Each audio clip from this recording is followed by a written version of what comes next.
This is a research on the road event that we're having today. I'm super excited. We get to share with you guys some incredible information about some amazing animals, some that are still alive and some that were alive. Right, Michael? All right, cool. So today I'm going to actually talk a little bit about an endangered species, and we're going to get into a little bit of detail on what is endangered, how do we classify something that's endangered, and something super cool like sexual dimorphism, as well as an amazing tool that we as biologists use every single day, which is the IUCN Red List. So let's get started. I'll introduce the animals that I'm talking to you guys about today. I showed these guys actually not too long ago, but I'm gonna show them again because they're just absolutely amazing and very, very aggressive, as you can see. And he's going to like break his own neck. This guy is insane. Okay, relax. So right here I have a pair of what are called Abronia graminia. This one who's got his mouth open is actually the male, and then that one that just bit me just now is the female. So they're amazing animals. These guys are arboreal species. They like to climb up trees. Oh, I probably should go through the common name, right? So Abronia graminia are also known as the green Mexican alligator lizard. So they almost look like alligators. They obviously are like a greenish to like a bluish color. They're absolutely beautiful. They have a prehensile tail that they're able to actually like hold on with and use as like a secondary arm. Really amazing animals, and they always try to commit suicide by jumping down to the ground. They bite me a lot due to the fact that they're scared, you know, they're nervous. You know, I'm a big giant animal. But now let's get into something really cool, which is the part where these guys are endangered. It's actually not very cool, which means that their populations are actually decreasing. And it's possible that these guys can one day become extinct. Now, that would mean that they no longer exist. They're not in the wild. They won't be in captivity. They're gone for the rest of for forever, and we don't want that to happen. Now, how did these guys become endangered? As far as what IUCN Red List has to say, based on their research, is habitat loss. So, due to deforestation for agricultural use, so like farmlands for either cows or whatever it might be. This is the reason why these guys are decreasing in population. Adults are getting harder and harder to find in the wild. Populations have now been separated. So that means there's like a group of them living in one specific pocket.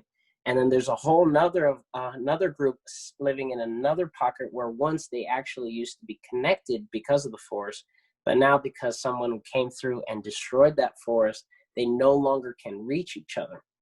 And a lot of interesting things happen when you do this, when you split populations. You can have issues with genetics due to the fact that now there's not, you know, a lot of genetic diversity due to the fact that populations aren't able to continue to mix and mate with each other. So that's one big issue. But deforestation is definitely going to be the real cost for these guys. The other issue that they're having is actually the pet trade. We have a lot of poachers that are coming in and are actually taking adults and young ones out of the wild, which is decreasing their populations even more, making it harder for them to continue to breed and continue to grow in population size. So there's a lot of factors that are causing these guys to decline. But hopefully with your help and everybody else's help, we can actually help and protect these forests and protect these populations that are there. Also, a lot of times is what zoos will do is they will capture a bunch of wild animals and take them back into captivity and breed them in captivity so that they can actually release a bunch of young ones back into the wild again. Get some new genetics out there to help with all the genetics that are going around, keep things, you know, diverse and different, which will help them to survive any illnesses or anything that randomly could happen. As Dr. Dunbar's favorite word, stochastic event. I love that word. Just means an event that was not planned, like coronavirus. Nobody planned for this event, but it happened. But hey, we adapted and we were able to overcome it, as you guys can tell. Same thing with these guys. Now, another really cool thing I wanted to talk about was sexual dimorphism. Now, I'm going to show you guys the head. No. Ow. Oh, gosh. I'm going to show you guys the head of both the male and the female.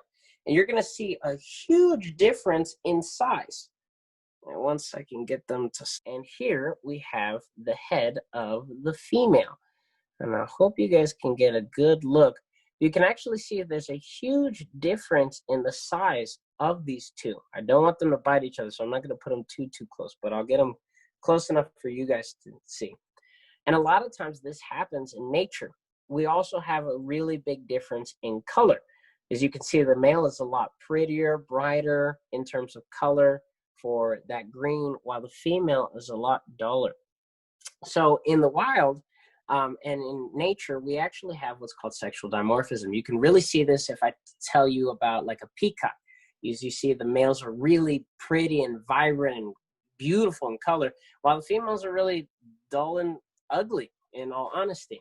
And the reason why we have this is, one, sometimes males need to have bigger heads or pretty colors in order to attract females or be able to subdue them in order to mate with them, which is what the Abronia graminia has. His big old head is used to actually bite and hold down on the female during mating in order for her not to run away from him. Yeah. While in other species, males are really pretty, and that's a way that they allow for females to pick a mate. If they're really pretty, muscular, and really strong and fit, the females are like, oh, you know, he's a pretty good looking guy. I think I'll hang out with him instead of this guy who's all beat up and skinny and scrawny, and those tail feathers don't look good.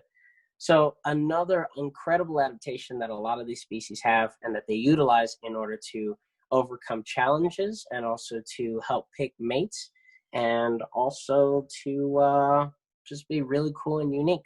But yeah, Abronia graminia, endangered species. They you can see sexual dimorphism in these guys. They're pretty mean. They like to bite.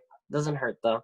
And they're just beautiful creatures that I would love to see off of the endangered species list.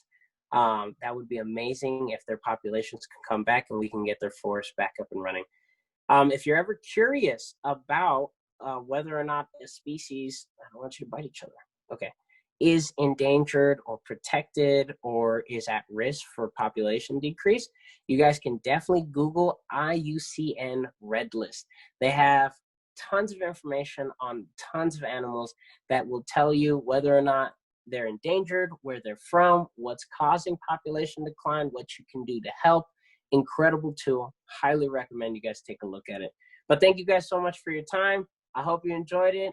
Abronia graminia, y'all take care. What would you suggest in terms of how best to protect them? Like what can people do to work towards that?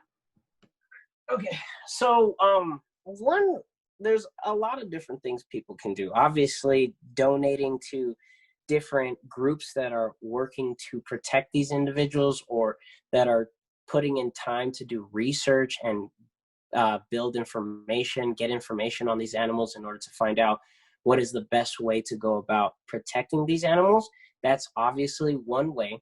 But another way is just by how do I want to say? It's kind of like what I do. What I do as Wildman Dan is I like to take animals that are misunderstood or that people are usually afraid of, and I like to bring them to you and give you information so that you're no longer scared of them, but instead you're actually curious about the animal and telling others about it and making it known to everybody else. That's a huge help, because as a whole entire group, if we're all putting in effort and if we all care about that animal, a lot more work will be done for that species in order to protect them and help their populations come back. They're awesome little creatures, super quick. They jump really fast.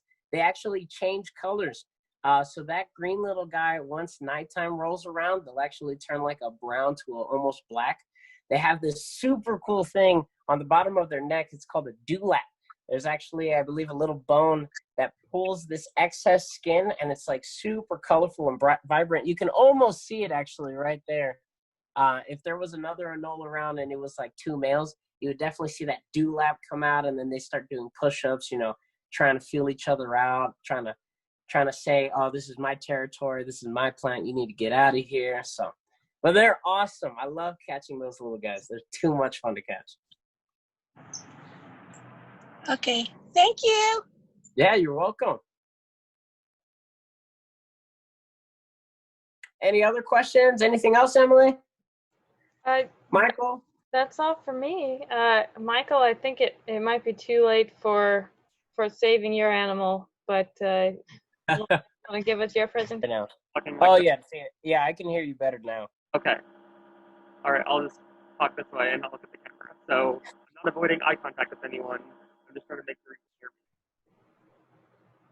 me. Okay, so I'm going to talk about some new research about the well-known dinosaur Spinosaurus. And I called this the tail of the Spinosaurus. That's a pun right there. Because some new research came out about the hind end of this animal. So a lot of you are, I'm sure, know about Spinosaurus.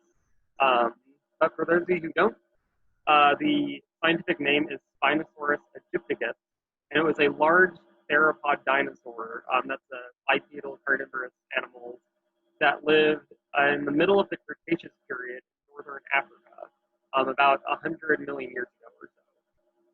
And so it was about 60 feet long for a more liberal estimate, and it was probably average animal was probably more about 50 feet, which is still a big carnivore, a big dinosaur for sure. And so fossils were first found in northern Africa, but some new research that just came out last week, or a week and a half ago maybe, suggests that it was actually extended, its range was actually extended into Brazil. And we'll get into that in a few minutes. But this animal was popularized by the film Jurassic Park 3, and it was pretty inaccurate for that time, that reconstruction, which is just par for the course as far as Jurassic Park dinosaurs go. But now it is even more out of date, and we will see why right now. So the first major revolution in how we see Spinosaurus happened in 2014, when a paper was published about some semi-aquatic adaptations in Spinosaurus that we didn't know about because we found new material. So but that's okay. So this animal was kind of traditionally interpreted to be a quote unquote normal theropod with long hind limbs and would have stood on two legs. It's called a bipedal stance. However, new fossils revealed that the hind limbs were much shorter than we had previously thought, which would have apparently given the animal a quadrupedal, a four-legged stance. Now, this new research was immediately very hotly contested and debated among paleontologists. And some paleontologists were saying, oh no, the front limbs, which we don't know so much about, would not have supported that much weight. So maybe while its hind limbs were shorter than we thought, they weren't, all 4 feet touching the ground. They were, the front limbs were just, barely above the ground. However, new research suggests that was just published a month ago that the same researchers that published the 2014 paper came out and said, oh, at the same site, we found a Spinosaurus tail, which we had not found before. And this gave more momentum to the idea that Spinosaurus was an aquatic animal. Because some adaptations they found in the previous paper were short limbs and webbed feet. And we know this animal is spending a lot of time in water and eating a lot of fish. But we have some direct evidence that that's the case. But then we find this large tail, and it immediately reminds you of a paddle, probably. And so this, in conjunction with probably webbed feet and shorter limbs and just living near water a lot, gives a lot of credence to the idea that this was a largely semi-aquatic animal, kind of like an alligator. Because the tail spines, the vertebrae of the tail, have very long neural spines, that's these at the top, and chevrons, those are spines at the bottom. And so the authors are saying that this would have been used to propel the animal through the water. And they even, in their original paper, they did some basic modeling where they made a model of the tail and kind of demonstrated how it would operate in the water. Now, this is still a little debated about whether this tail would have been able to to propel a 7 or 8 ton animal through the water. And so the debate isn't over yet. It's gonna, there's gonna be a lot of back and forth between paleontologists until we find, more fossils of this animal. But here is an updated reconstruction of Spinosaurus, apparently at home in the water, and it is feasting on a giant sawfish called Onchopristis that lived during that time. And these sawfish were about 20 feet long, so very sizable animals for a very sizable carnivore. But that's not all. So that was last month. But just a week or two ago, a new paper came out that found out that a second species of Spinosaurus, which is Spinosaurus oricanus, as well as 2 other genera, Digitalmantosaurus from northern Africa and Oxalea from Brazil, are actually all classified under Spinosaurus typicus, which is significant because that means Spinosaurus wasn't just sticking around in northern Africa during the late Cretaceous period, but he actually made it all the way over into South America, which is pretty cool. This type of thing happens somewhat often in paleontology, where we realize, oh, what we thought were the same species are actually separate species, or more commonly is the trend, vice versa, where, oh, we had 3 or even 4 or 5 or 6 species, but they're actually all one species. And that's just part of the challenge of paleontology, is trying to figure out all of this from just the bones. But a question that might come to mind is, how did Spinosaurus make it to Brazil if, there's a big ocean in the middle of the 2 continents today? Well, as you can see in this picture, there wasn't an ocean there back in the Cretaceous period. So, and this is the late Jurassic, early Cretaceous period this picture represents. And so Spinosaurus would have been able to just walk right over, or maybe there would have been a very shallow sea there at the time. But regardless, Spinosaurus made it all the way to another continent. And there are my references if you want to check out the papers. Yeah, I saw one headline that was calling it half duck, half crocodile, I think. So Yeah, so Spinosaurus is shaping up to be a very bizarre animal. Aquatic or not, it was a weird theropod. It was not the typical theropod build. that's awesome. So I actually know a friend of mine, she is not fond of the new Spinosaurus. Like even the 24 meter construction with the short legs. Like they ruined my favorite dinosaur. I'm like, but look how weird it is. Isn't that amazing? Well, all right. Well, thank you. My research is not that recent. I mean, it depends how you characterize recent in the scientific community. But so they've known about it for about 20 years and have been studying it more extensively for about 10. But what got me on track of it was we were talking about animal diseases and viruses the other day. And so this one's not a virus, but Lyme disease is a huge issue. And Lyme disease is particularly prevalent on the East Coast of the United States, in people, that is. So you'll find Lyme infections, hospital records, primarily on the East Coast. And so there was always a question of why on the West Coast, out here in California, Oregon, Washington, we don't get nearly as many cases of Lyme disease. And that's despite the fact that we have ticks everywhere. And not only that, the species of tick that is most common in California is known to be the most common one, the most likely to bite humans. So ticks have all kinds of hosts that they prefer, deer or mice or lizards is what I'm going to talk about, because nymphs are young ticks. So when they hatch, they're nymphs before they become full adults, but they still bite onto things and they still engorge themselves as parasites of whatever host that they're relying on. And so it's come to be known in the past decade, primarily, plus or minus, that alligator lizards and our most common lizard on the West Coast, the western fence lizard, are actually, it's called refractory hosts for the Lyme bacteria. So what happens is the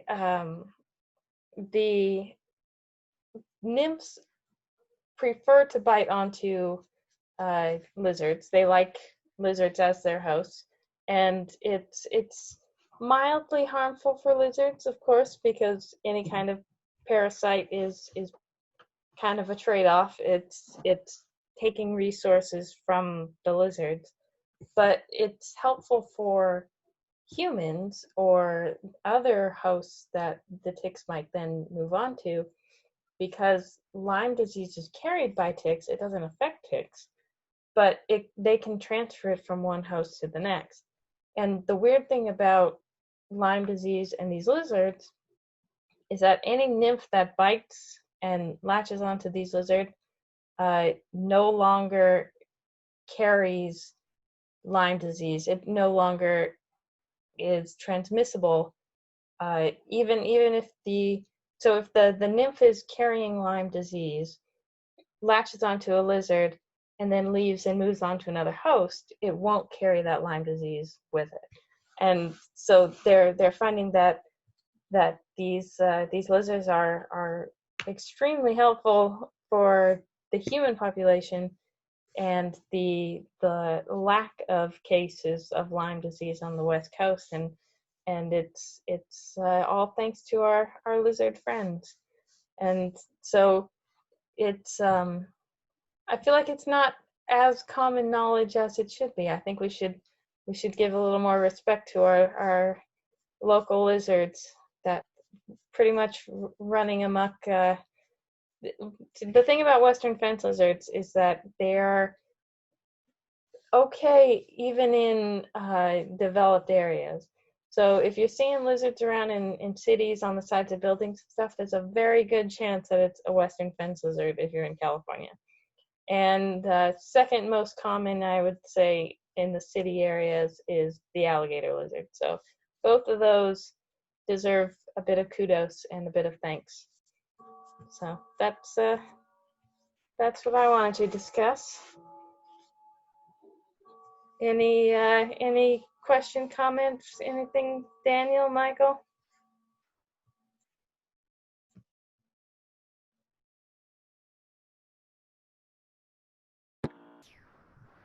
No questions for me, but that's really interesting research for sure. All right. Well, I've got nothing either. Emily, you're too smart. All right. Well, then I think we'll call it there.